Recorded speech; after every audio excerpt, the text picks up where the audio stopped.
He calls it teamship.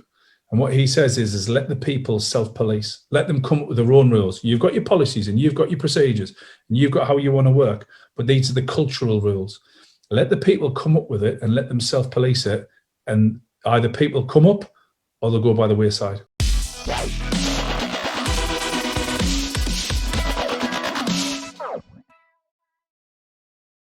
Hi everybody to my remote property investing community, and you're probably watching on my normal Facebook now because we have some techie issues in the background. But today I'm interviewing John Paul from the Castle Dean Group.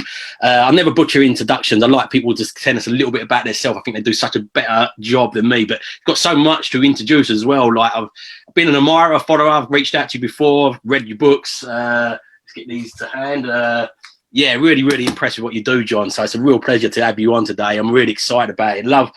Love a lot of the things you talk about, especially systems. So many people underutilize or understand what a real business is. And I love the way you just put that plainly to people, that there's a difference between being a sole trader and a business owner. And there's nothing wrong with being a sole trader, but understanding that difference and understanding where you want to get is two different things. So really, really love that. So really excited about this interview today. But what I'll do now, John, is I'll pass it over to you to do a quick little introduction of who you are. And I guess my first question is around that. So you started off as a property investor, or an athlete / property investor. So where did the transition go from like being an athlete / property investor that just wanted a few properties to fund your career, I guess it was, into being a prolific business owner?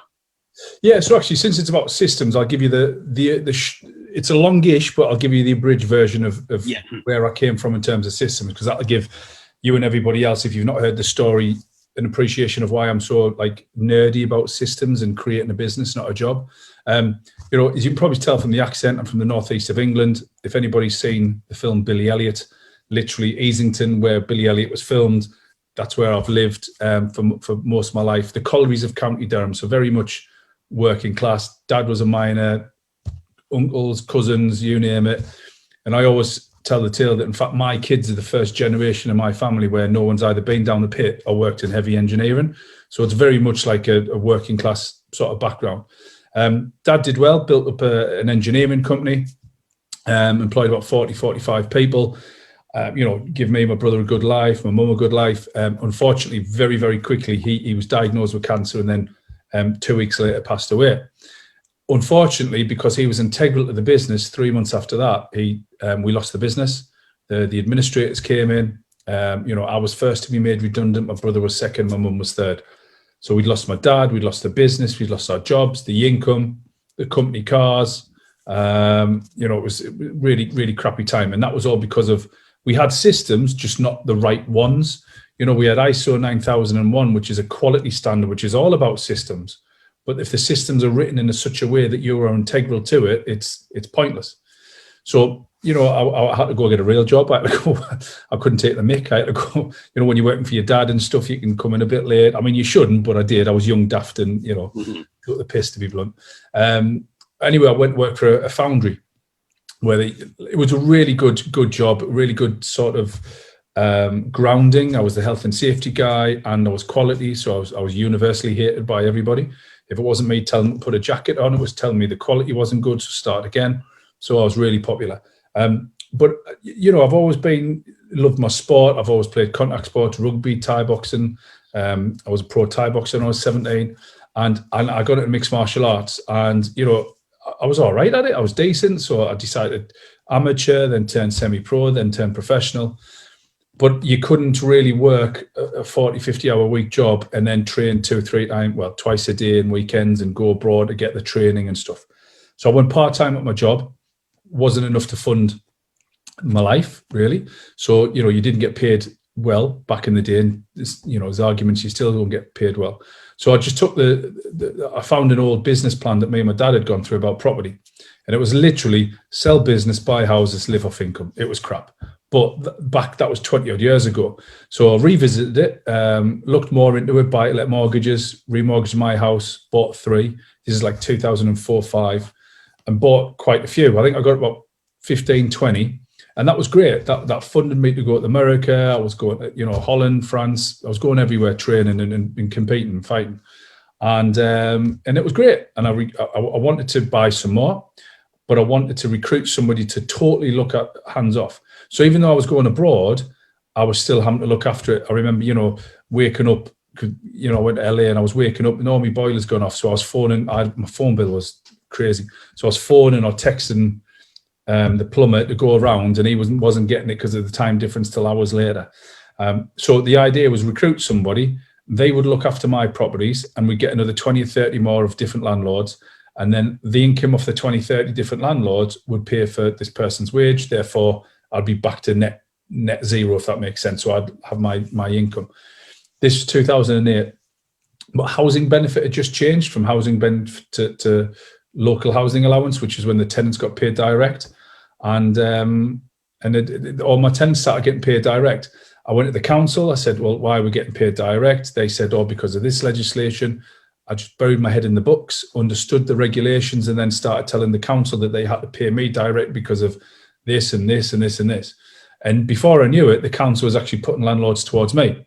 So it started getting a bit serious now. I said, oh, I better set up a business. So we did Castledine Sales and Letting, or Castledine Property Management as it was then.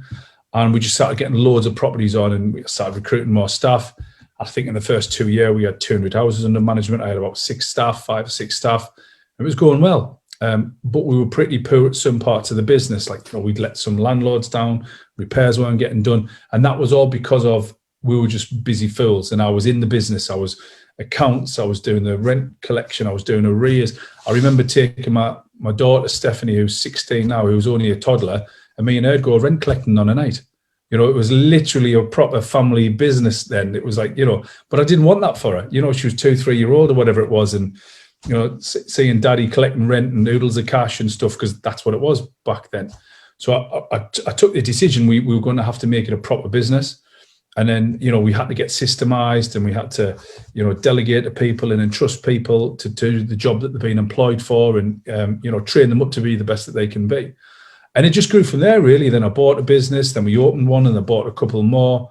You know, we've got 12 branches, 60 odd staff, 2,200 houses under management, and we'll sell about 800-900 houses a year. And the best part is, Andrew, I don't get involved in the day-to-day running of it. Like, literally, I've got an amazing MD. I've got a board that I work very closely with. We've got an FD, commercial director. My business partner is also the chairman.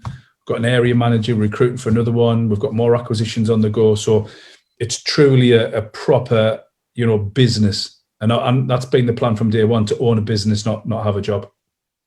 But before we get into that, if you're new to this channel, make sure you stroke that like and subscribe button. Really helps out the algorithms, and you'll get notified with more content like this and other videos all around property investing mindset.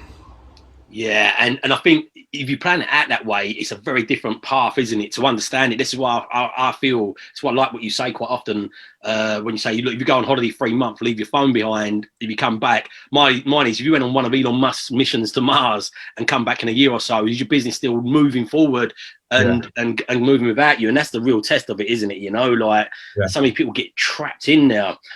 Just another heads up as well, it's just one of the questions I want to ask you, Ray. You talked about your 12 branches. One of the ways you've grown to that is obviously for your acquisition. So two of the things I've really got an admiration of what you've done and watched what you've done is, one, the systemization of your businesses, and two, the acquisitions. So it's probably jumping ahead of my questions here with that, but at what stage did you start thinking about acquiring businesses, and how did you where did you start, where did that come from, basically? Do you know what? It's a really good question, and you're going to be massively underwhelmed with the answer. It was literally, I did it too early, if I'm honest. Looking back at it, I mean, hindsight, you'd probably put it one way. I advise my clients not to buy businesses as early as what I bought a business, right? Because it could have gone wrong.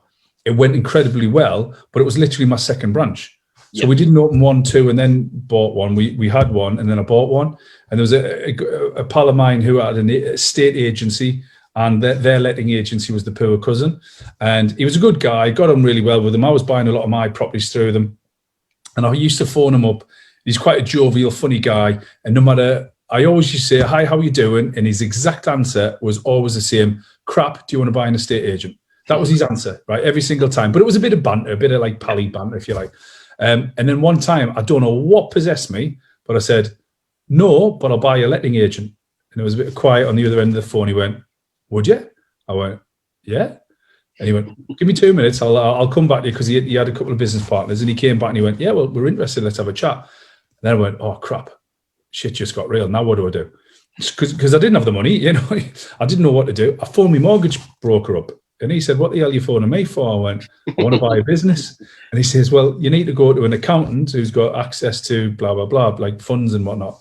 So we did, and it was a long process because I didn't have a track record. We're doing okay. We're making money. I had a couple of quid in the bank. So I put down as a deposit. We deferred some part of the business, and then we borrowed the rest. And that was a good buy. That was probably one of the, second best buy we've had. The best buy was the one we've just bought, in terms of, you know, liquidity, cash, all that sort of stuff. So when we bought this one, we kept it as interlet, because it was interlet in Seaham, County Durham, not far away from where you got some of your properties. Yeah. And it was good. You know, I had 200 houses, 220. We've grown that to about 380, 400 now. Good business, chugs away. Broke into sales over the last year or two there. But acquisitions is great. And, you know, I bought some not very good ones. We bought some lemons, or some dogs, as we say up here. But now we've got a very robust method of how we buy and what we buy as well. And effectively where our goal is. It's all about having a strategy. If you know where you are, making decisions to get you where you want to be, it's so much easier. It's literally like shelling peas, shooting fish in a barrel. Where people make a mistake is if an opportunity comes along or something is thrown from left field, and they're like, yeah, I'll go that way. I'll change, I'll pivot, I'll do, you know, change direction. And it doesn't fit in with anything. You know, it's all about, like, you know, you go to the gym to do a chest day, and then all of a sudden you're psyched up to do chest day, and then someone says, do you want to do legs? And you go, yeah, go on then. You're not going to give your best training session because everything was focused on you doing something else. So with us, it took us a good couple of years to get that process nailed. Yeah, and in today's world, there's so much choice and options and so much information. I feel there is kind of an over-information of choice. We've got that the paradox of choice. I think there's a book I read before, it was called that. But that's just so many different choices and so many different angles of things. I see so many people do this. Like Sadhguru, somebody I like, the spiritualist guy. He says if you've got to go over here, and every 2 steps you're changing direction towards that goal, how quick do you think you're going to get towards that goal? You're not going to get there quick. And this is what people do. 1 minute, I see it all the time. They come to me and go, I want to get into like buy refurb remortgage. Next week they've watched a video about Bitcoin and they want to be a trader. Then they've watched a video about e-commerce and they want to be in e-commerce. And it's like, yeah, all of those strategies work. When they come to me and say, what strategy works in property? I say all of them. But you just need to focus, like get a large, you can potentially do 2 or 3, but you need a large focus on one first to get that systemized and fully systemized. One of my downfalls in the past was I would think I'd get it systemized. I've heard you talk about this and I resonate with it a lot. Like I'd write a few processes together. I hire somebody, say, look, you manage them, the process is done. I'm off doing this now because I'm excited about something else. Because my personality, I get bored, like when it gets to that systemization stage, I get bored quick. I like the startup, but not the detail part. So I'd hire people, I put the systems in. I like the idea of putting the systems together, but then I'd leave them and I wouldn't have them audit trails. I wouldn't have the processes in place to make sure. And it was nearly a downfall of mine as well going forward. But so when you're looking for a property to acquire, a business to acquire, what do you look at for that then? So you said there is some lemons out there. So are they not all made equal? Can you not go in, wave your magic wand, and turn them all around? They are so different. So it could be things like they've got a different demographic. Like we don't do students. We don't do a lot of house shares, although we do some. It's not your vanilla buy-to-lets, commercial, higher end stuff. That's what we like. So, you know, are we wanting to be breaking into a market like a different demographic? Location is important as well. Has it got a good reputation or bad reputation? Is it going to take a lot of our resources? The fees they charge as well, are they like low fees? So if we increase the fees to improve the margins, or the customers and clients are going to, you know, swan off. So there's loads of things you've got to take. And the most important thing is what are the expectations of the seller? So at the minute, it's a bit like, you know, nobody, or I've never come across anybody who has knowingly undervalued his property when it comes to sell. Mm-hmm.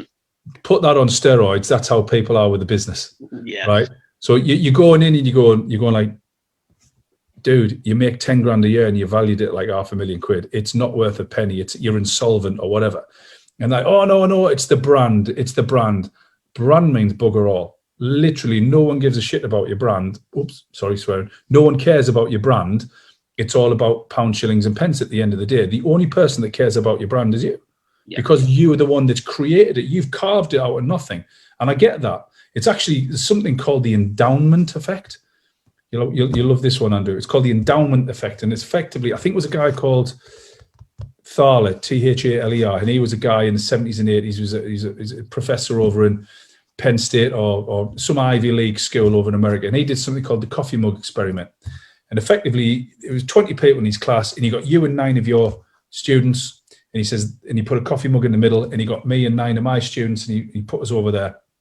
Right, Andy, you're going to tell me how much you think that coffee mug is to you, because you own it. How much is that what you want to sell it for? And he went, right, John, you tell me how much you want to buy it for. So one was buying, one was selling. The guy who sold it, the guy who owned it, thought it was worth $5. The guy who wanted to buy it thought it was worth $2.50.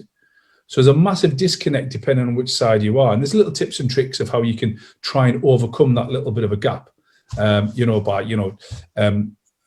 trying to say to the guy, well, just think what you're going to spend the money on and try and show them the marketplace and what the market thinks it's worth, et cetera, et cetera.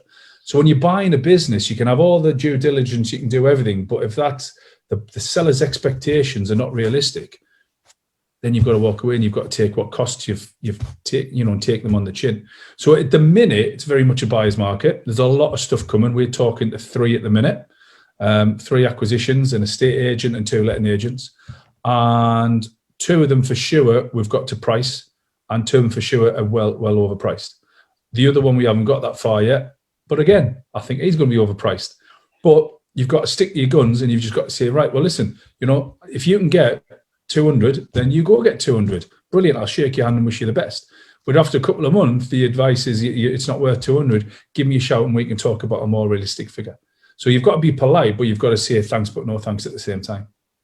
Yeah. So is there a follow-up process? Very much sounds similar to buying properties. There'll be that point where you put your anchor in, sort of thing, and wait for that sort of follow-up. Is there a lot of that when you're? It's exactly the same, and it's really funny. It's the process. It's the negotiation for everything.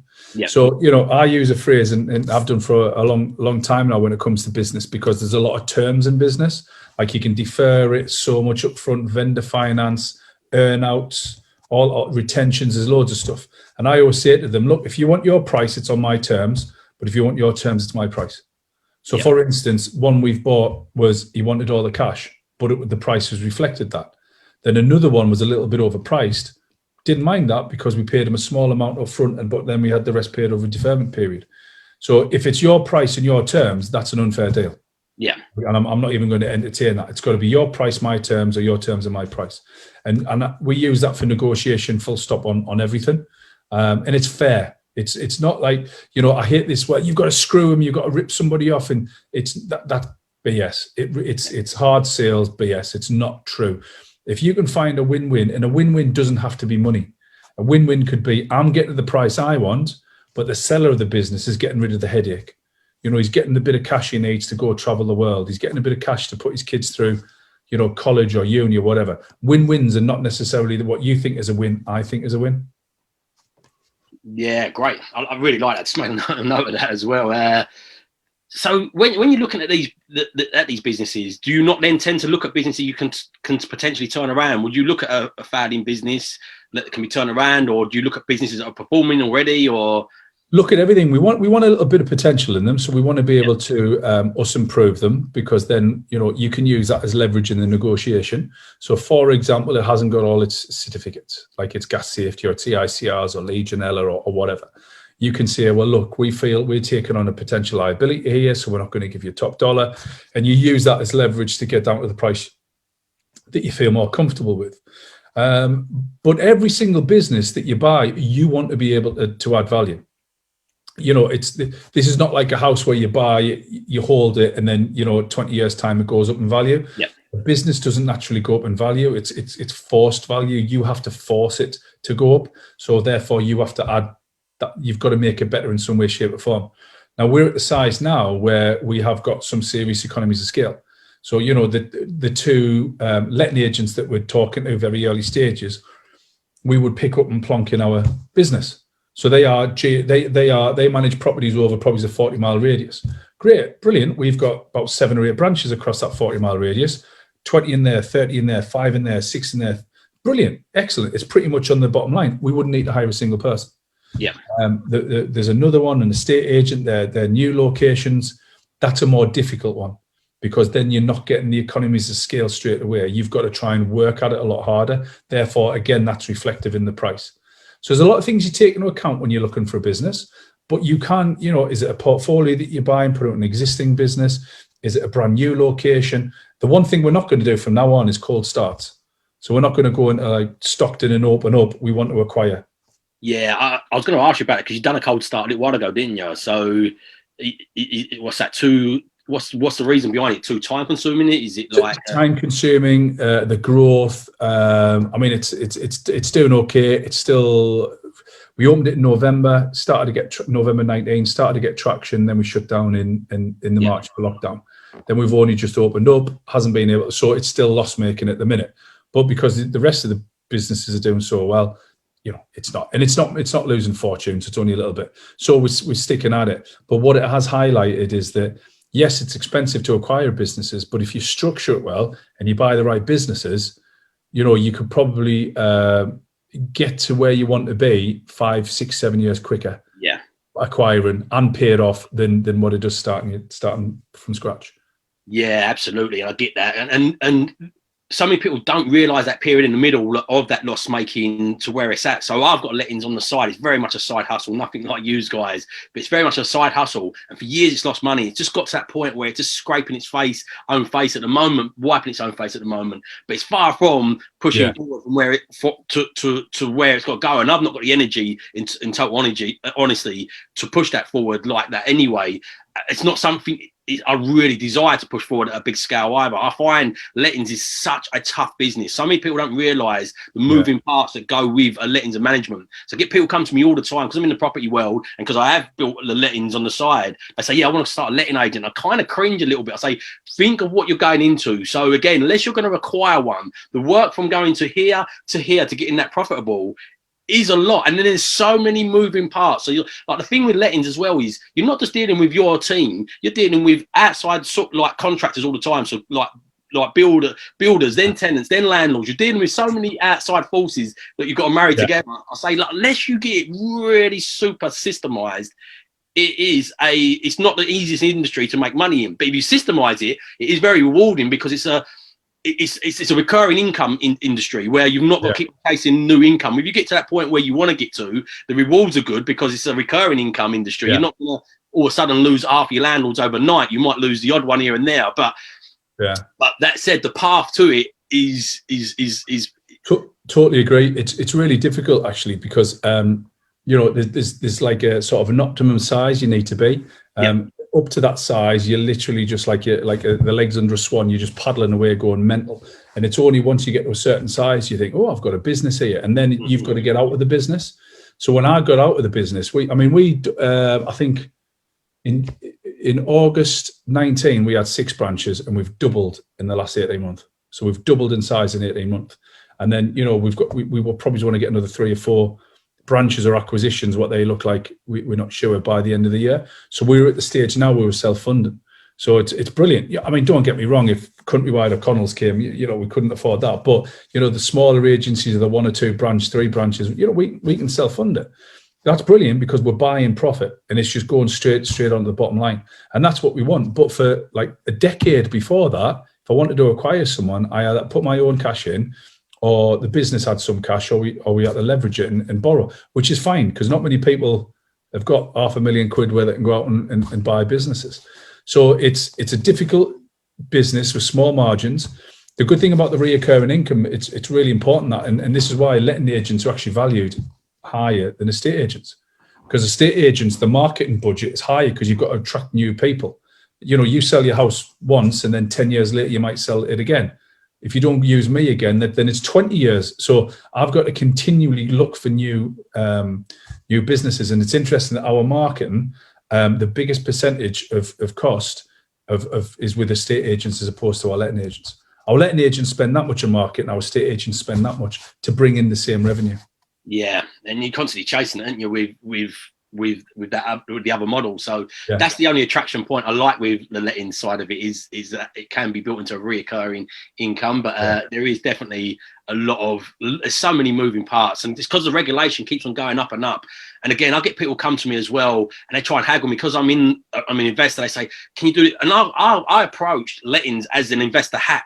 And it took me a while to really take that investor hat off and go, do you know what? This is just how it is. This is what you've got to charge to manage people's properties, you know? Like, and and I say to people, there's two things that happen. You can find somebody cheap and they're either going to burn themselves out. It's either the business owner that's put in 18-hour days in, working really hard, which is not scalable. And the problem with that is that they've got a self-fulfilling prophecy because they're pretty good and they're putting that time and effort into it, they attract more people from recommendation, but they've not got the systems in place to be able to scale up like that. So then they might be good for you for a year because they're putting their heart and soul into it. But then you get a year, 2 years down the line as they grow and they can't emulate themselves like that, and they haven't got the systems to.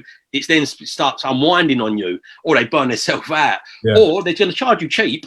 And either be in and right now and be honest and say, look, you don't get much for that. If you want us to literally cut your rent for you and do a couple of bits, then it's cheap. But most of them don't. And I see that's a failure of a lot of businesses. They try to compete on price and compete on service as well. And you've really got to pick one or the other. You know, you've either got to say, look, this is our price and this is the service you get for it.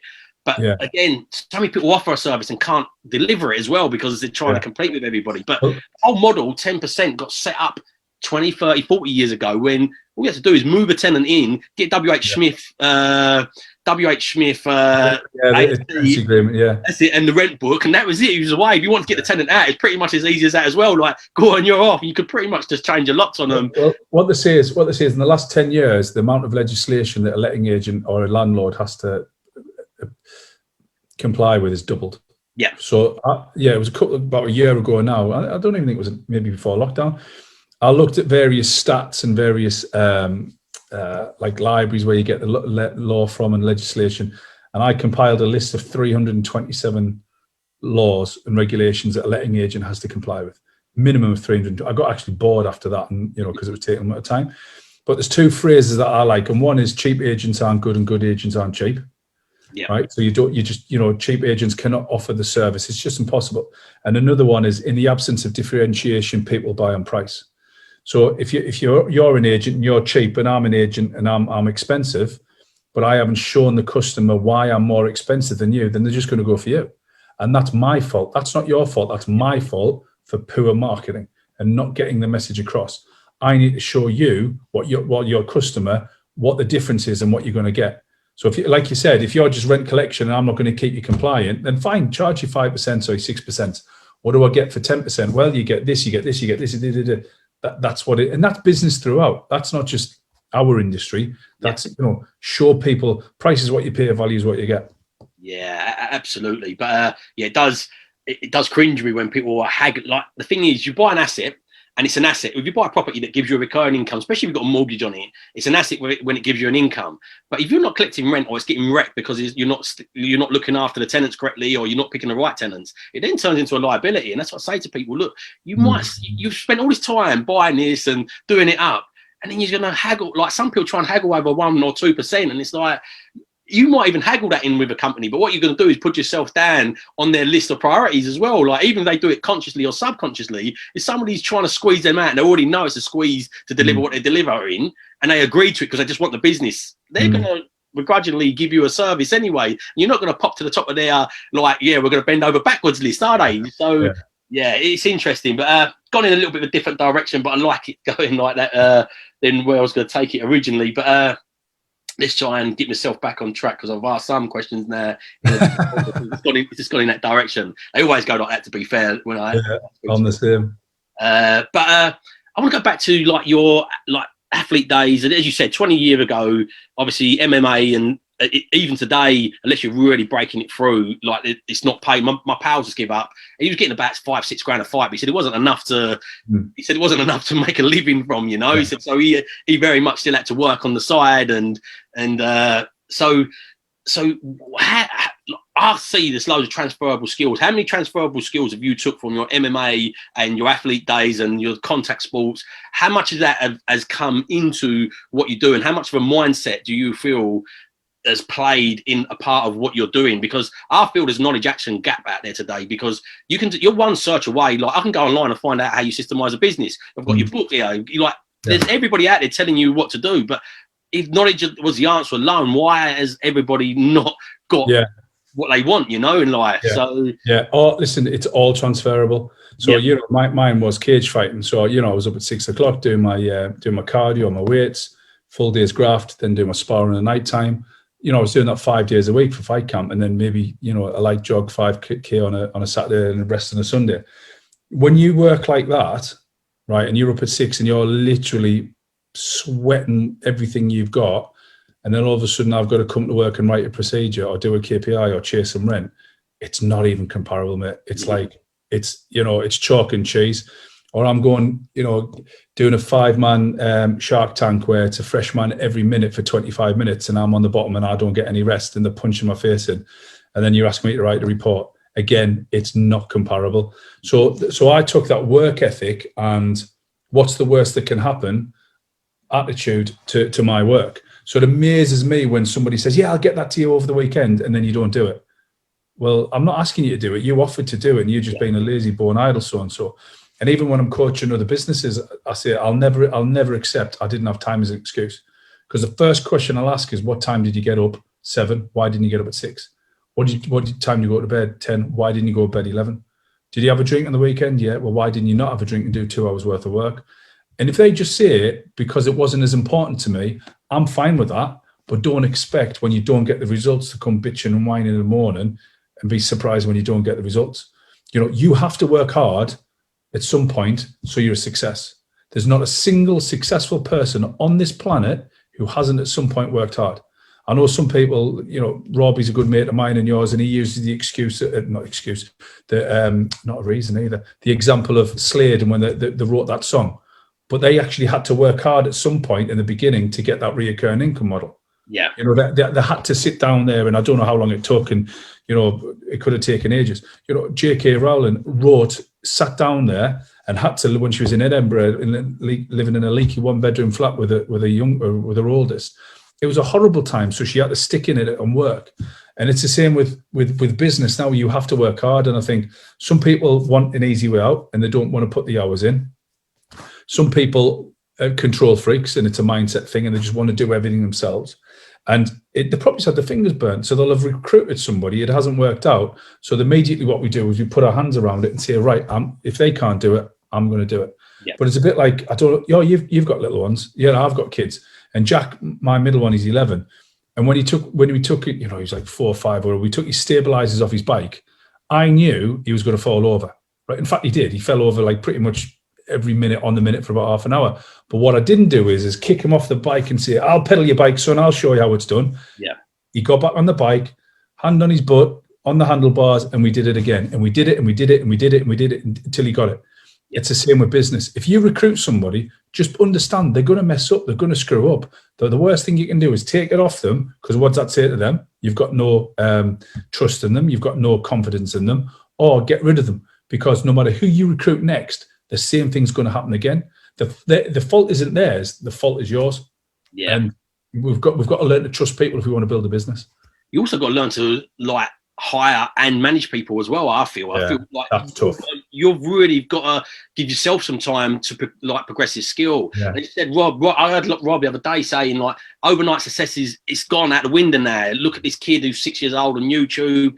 But I'm like, in my head, I get that sometimes it can be a bit compressed because of technology and the virality of social medias and things like that. But earning high income really quick and creating a business that you can, what you talk about, go on holiday for 3 months or go on one of Elon Musk missions to Mars, which is a sellable business, is not a quick process, like to systemize, hire, because again, even to get to that scale, to get that working process behind you takes a time and effort. Fair enough, you might turn up online and you hit a viral video and you start getting paid from from the platforms and things like that. But to create into a system where you can remove yourself and it's something that's sellable, I still feel takes a lot of hard effort and time. And as you grow at each stage, there's a new level you've got to learn and understand, you know, like 100%. So it's a really good point, actually. When you look at the amount of businesses that are like overnight successes, even Facebook lost money for the first 5 years. You look at Google and where he started, right? You can literally count on your thumbs the amount of people that's happened to.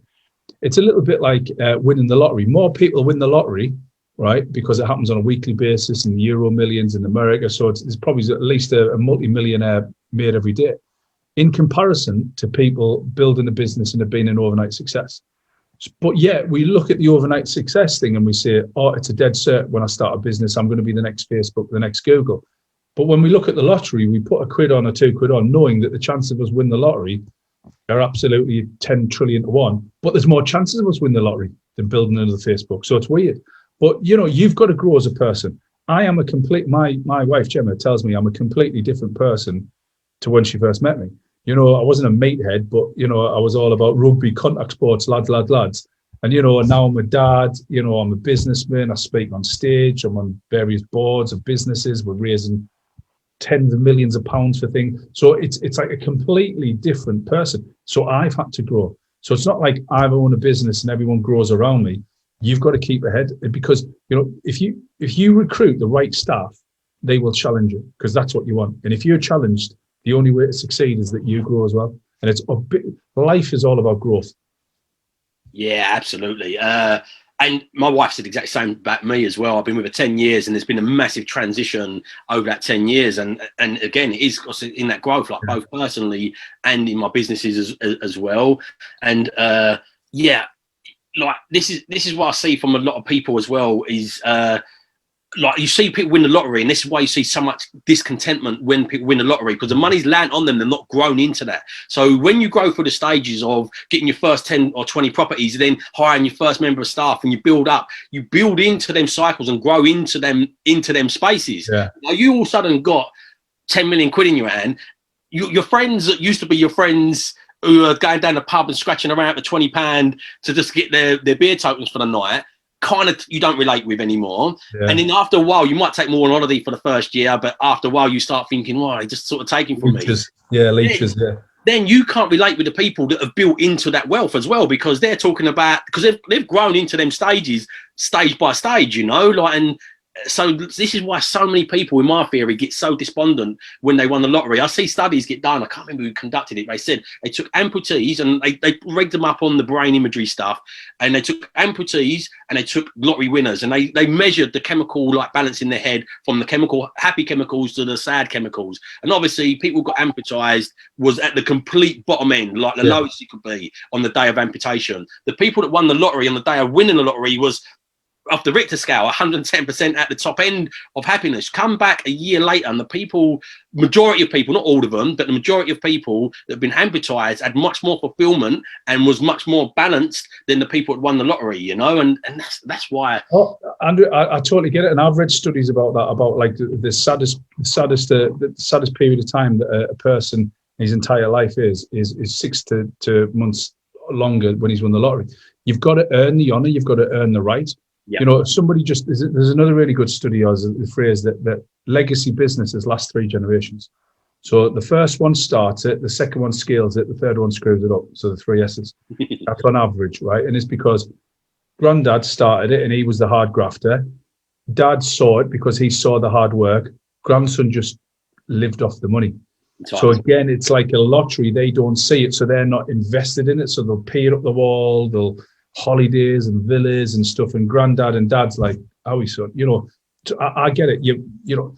And again, the Facebook, I mean, what Zuckerberg was really, really clever when he got all this investment is he surrounded himself with a good board. He's a 1 in a billion type of a guy as well. Yeah. He's a very level-headed, you know, I don't know if you've seen the memes where he looks like that Star Trek robot or whatever.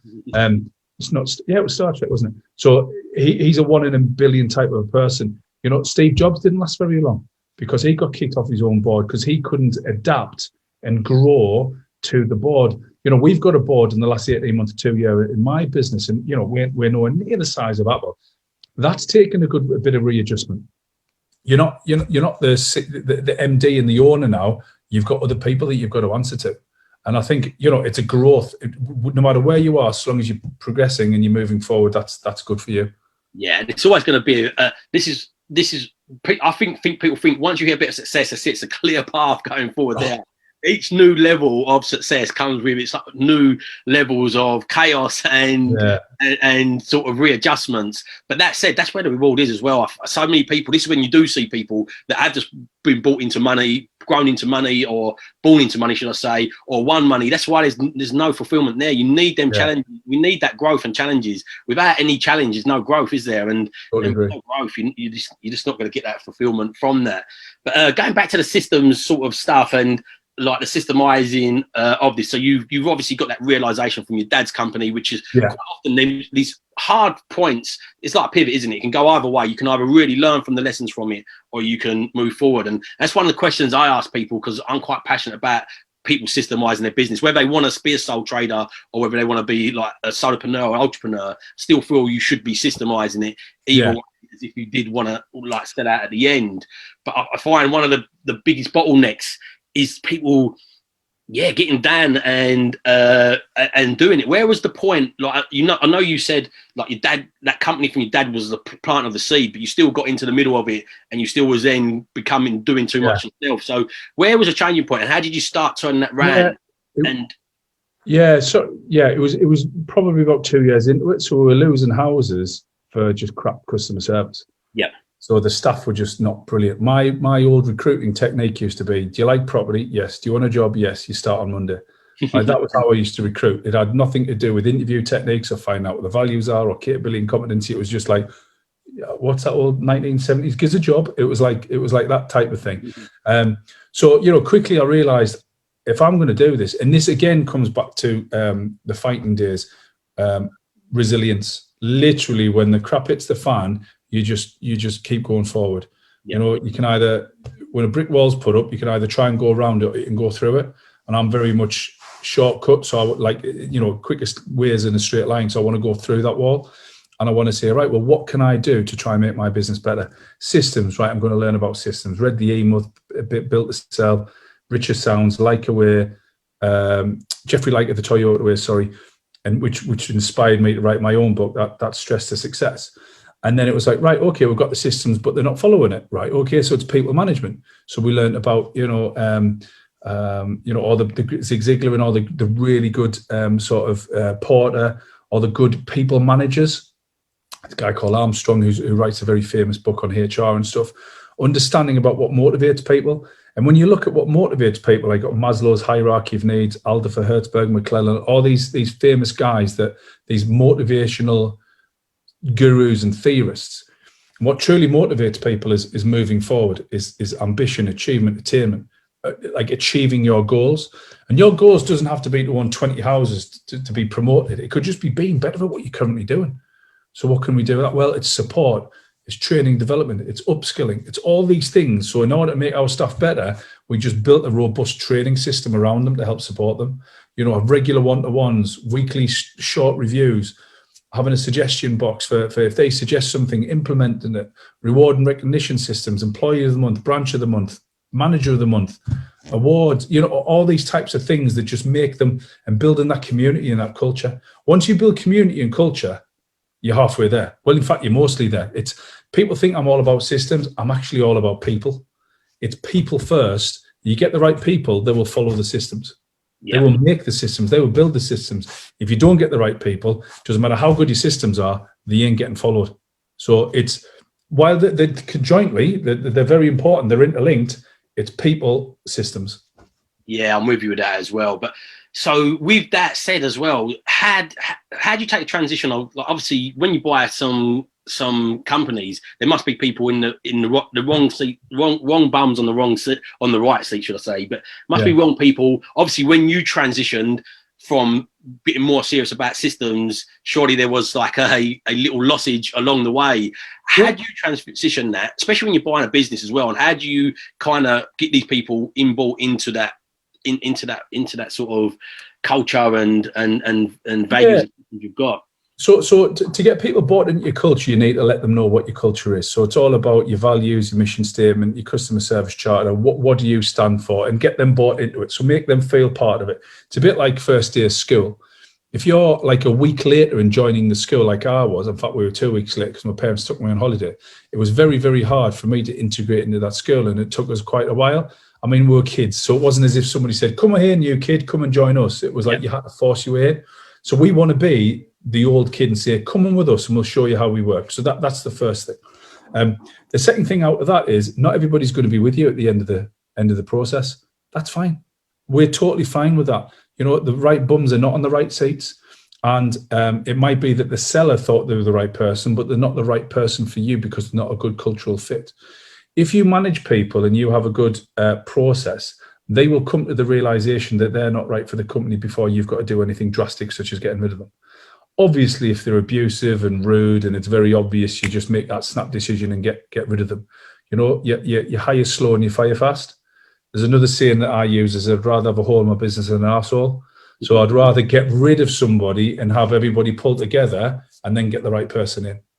There was a really good study, and I can't find it, but I'm sure it's Harvard Business or something. And they interviewed 10,000 staff over in America. And they said, right, in order for you to be better at your job, what would have to happen? And it was like flexi time, more money, more holidays, better technology, better equipment. And 65% of people said, just give me better people to work with. 65%. Just don't let me work with people I don't get on with or aren't very good. Because, you know, there's nothing more than having a football team or a rugby team or whatever where somebody's just not pulling the weight. Yeah. You're not getting the results because of where you want to be, because of one person. And Clive Woodward's very big on this. Sir Clive Woodward, the rugby coach who got us to the World Cup, won the World Cup in 2003. He calls it teamship. And what he says is let the people self-police. Let them come up with their own rules. You've got your policies and you've got your procedures and you've got how you want to work. But these are the cultural rules. Let the people come up with it and let them self-police it. And either people come up or they'll go by the wayside. Yeah, really interesting. And again, I think this is when I cringe when people think they're going to set up a business overnight. Finding the right talented people is just difficult. It's a skill in itself. It's like the most difficult thing with talented people is anybody's talented is already got doing something. They're not sitting around on their hands. I have a common thing with builders. When builders, I always go through builders because they start off as a one-man band. They're on the job themselves. They've got a couple of labourers. They're doing a fantastic job. Price is right. Finish is right. Everything's right. Then they try to scale a little bit, and I try and scale them as well because it's like I like what you're doing, but they don't understand. It's not. Yeah, I can get some lads in. I'm not. And I always say to them, look, if you've got some lads who can just start next Monday, there's like two warning signals there. They're sitting about. It means they're either no good at their job or they're either a pisshead. They might be good at their job, but they're pisshead and they're unreliable. You know, like people not sitting about for nothing. So attracting people into what you do is probably one of the most difficult things. And I think no matter, you can understand how to run a business, you can understand the systems, you could write the processes out, but attracting, building that culture and that staff in your team is the thing that will take the time, and building that credibility. I find takes the time. So yeah, it's interesting. Yeah, to hear your views around that, and I love that. I'd rather have a hole in an arsehole. I've actually nicked that. I've heard you say it before, and I've actually stole that. And I really quickly before I used to do it. I used to have somebody there, and they're no good, and you just prolong it, and it causes more damage. It causes more damage with your good staff members as it does throughout, doesn't it? Here's a little tip on how we get. You know, if we do have to part ways with somebody, and we're not right for them, and they're not right for us, is we do it with logic, not emotion. Yeah. So when you learn to become a good manager and leader, there are times to have empathy and sympathy and emotion. But, you know, I sign a contract with an employee, right? I will pay them a set wage for doing a set job to a set standard. So when they don't do that, who should be aggrieved in theory?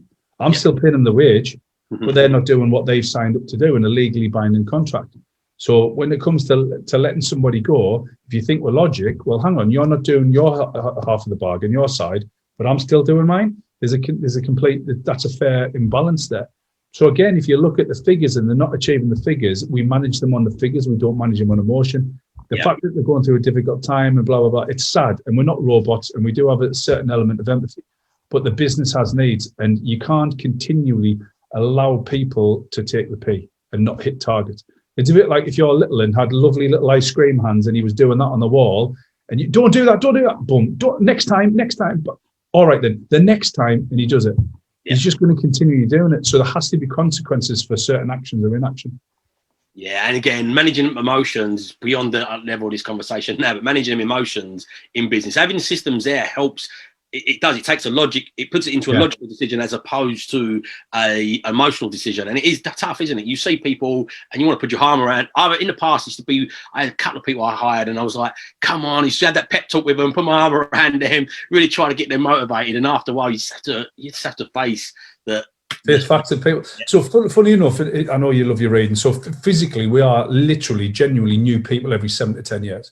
Yeah. You know, our hip face, you know, we change our eyeballs, the skin cells, everything. I think it's only our teeth or something that might be the same, but I'm not sure.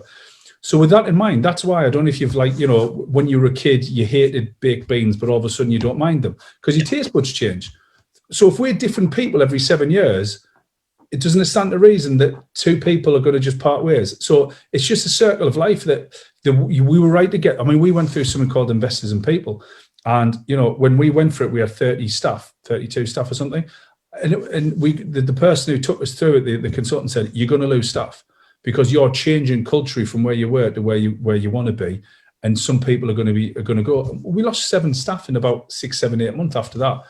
I was fine with that because I prepped it in my head, but they were right for the business then. They weren't right for the business now. And I'm fine with that. That's cool. Yeah, because it is a constant evolution. So what is your vision anyway with this? I've heard you say before that you want to build this to sell. So I can't imagine for 1 minute that you would be sitting on a beach sipping like pina coladas for longer than even maybe 6 weeks, let alone 6 months or a year. So where is the vision beyond this? If you do build this to sell and you do sell this and you cash out, what next for you? Well, firstly, I'm from the northeast, so we don't drink pina coladas. It's a mojito, maybe a Newcastle brown ale.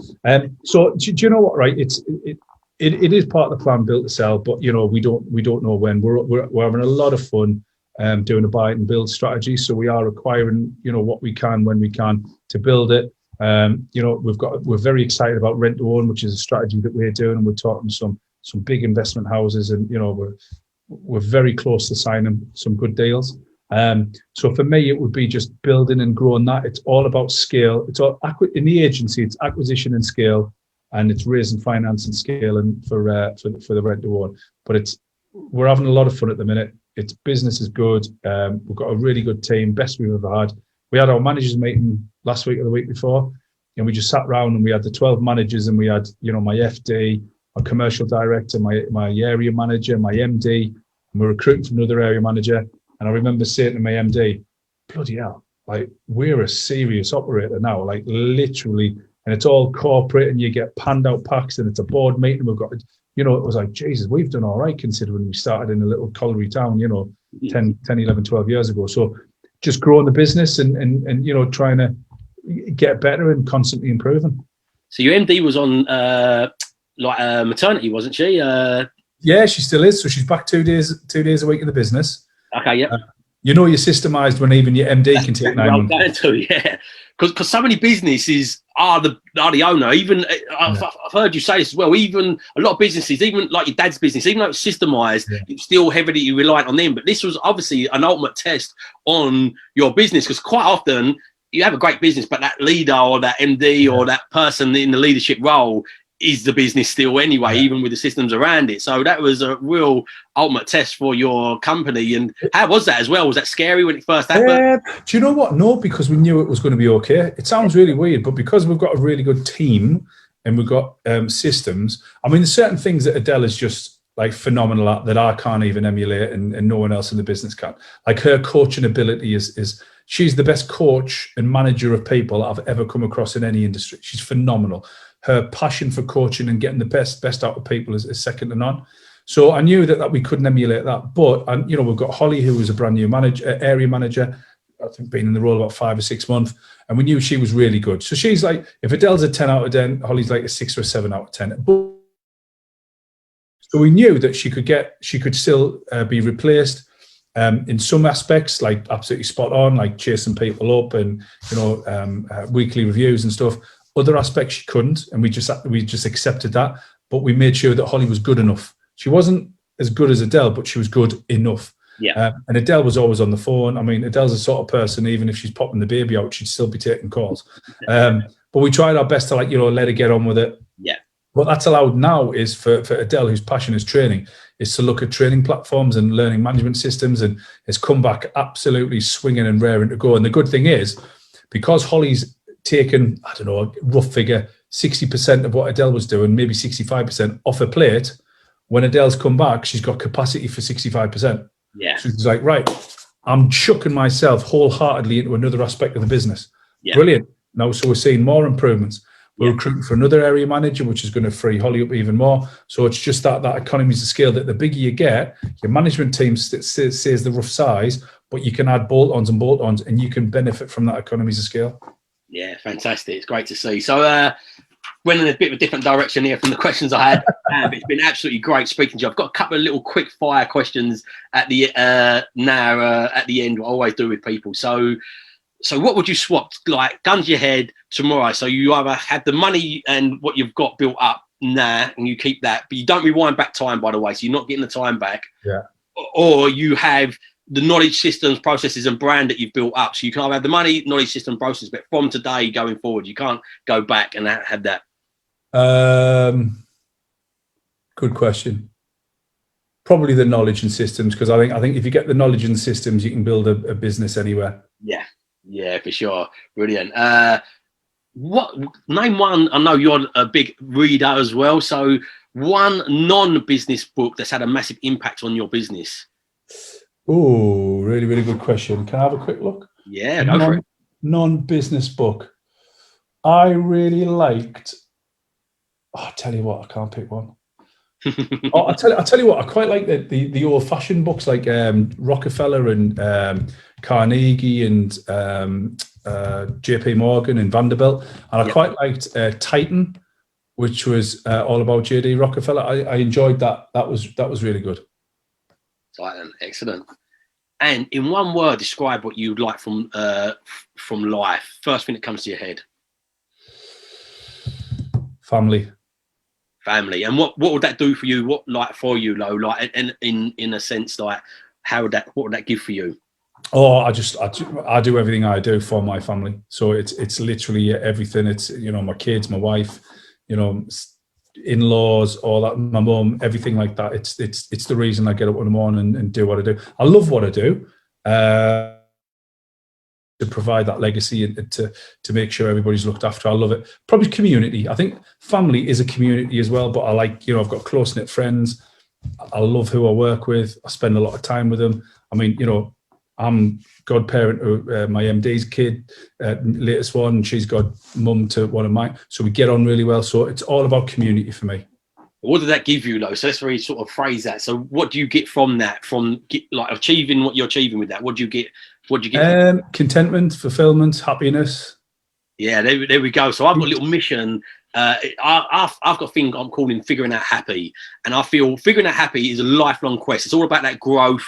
It's always changing. What made you happy 10 years ago, 20 years ago is very different as your life progresses. But what a lot of people do is they stay sort of stuck in a lane and they don't change, they don't progress, and then they wonder why they've not got that contentment, that happiness there. And I feel everybody, no matter who you are, even somebody that likes being horrible to people, they get the same chemical, the happiness chemicals that somebody gets from whatever it is. So we're all after the happiness.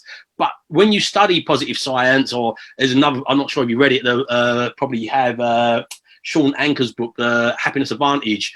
When you study it, the positive psychology, and not BS, like just telling yourself you're happy when you know you're not happy, proper positive psychology, anything you do from business to relationships to everything has an improvement, and understanding that. So my figuring out happy mission in life is to try and get people self-aware that it is an awareness, it is a changing thing. Like, because you're happy now, don't guarantee your happiness next week. It's always changing. If you can understand the sort of like positive psychology and science behind this, you're going to be able to get yourself back to track when these inevitable things, life throws these curveballs at you. So my mission is to try and get as many people self-aware as possible. And if you've not read The Happiness Advantage, have you read that? I haven't. No, I'm going to write that down, actually. Yeah, I will send you a copy of it anyway. So if you've not read it, that's my mission, to try and get people. I know you're aware of this anyway, but John, this has been absolutely fantastic. Really admire what you do. Thanks for spending your time with us this week. How do people find you? How do people find what you're doing at the moment? I know you got your book. I've got your other book. Funny enough, we've been away for the weekend and it was in the bag, so I wanted to reread a chapter of it. Not to do with this interview, just for myself. I wanted to reread a chapter. But I know you've got your other book, your 7 Stages to Agency. So how do they learn from you? I know you're just personal Facebook, so connect with me on Facebook, Instagram, John Paul Mentor. Just get in touch. It'd be great to connect and have a chat and see if I can help anybody. What programs are you offering at the moment? Are you offering just training agencies? You're offering how to acquire people? Everything. So we've got I've got something called the Agency Roadmap or the Business Blueprint, which is effectively like how to build a bulletproof business from systems and your values and recruitment and KPIs and stuff. It's coaching, it's mentoring, it's just teaching people how to build a better business and so they can create a good life for themselves rather than being slave to a job and self-employed. Yeah, fantastic. Well, as I said, it's been an absolute pleasure with you today, mate, and look forward to seeing your further growth and the stuff that you're doing going forward. Appreciate that, Andrew. Thanks for having me on, mate. Really do. No problem, mate. Thanks a lot. Everybody, take care.